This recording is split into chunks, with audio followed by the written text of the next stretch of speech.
पाहुयात पुढची बातमी। महाविकास आघाडीनं उद्या पुन्हा एकदा निवडणूक आयोगाकडे वेळ मागितलेला आहे। आदित्य ठाकरे यांनी या संदर्भातली माहिती दिली आहे। महाविकास आघाडीतील वरिष्ठ नेते उद्या पुन्हा एकदा निवडणूक आयोगाकडे जाणार आहेत।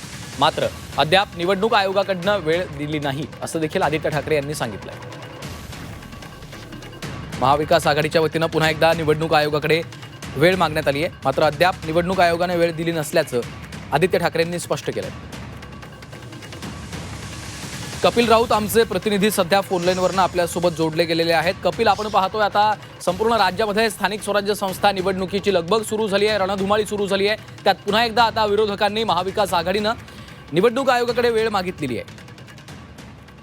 नक्कीच आता काही वेळापूर्वीच आदित्य ठाकरेंशी बोलणं झालं होतं। त्या बोलण्यामध्ये त्यांनी सांगितलेलं आहे का आम्ही महाविकास आघाडी म्हणून आता निवडणूक आयोगाची वेळ मागितलेली आहे। पुन्हा आमची एक भेट होईल, आमचं पुन्हा त्यांची चर्चा होईल आणि पुन्हा आम्ही आंदोलनाचा इशाराही देऊ शकतो।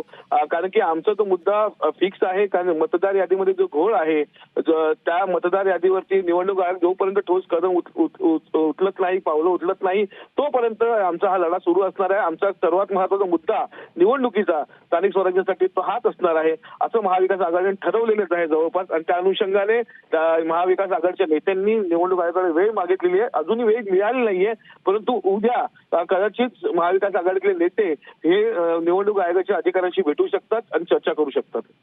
निश्चितच धन्यवाद कपिल या सविस्तर माहितीसाठी।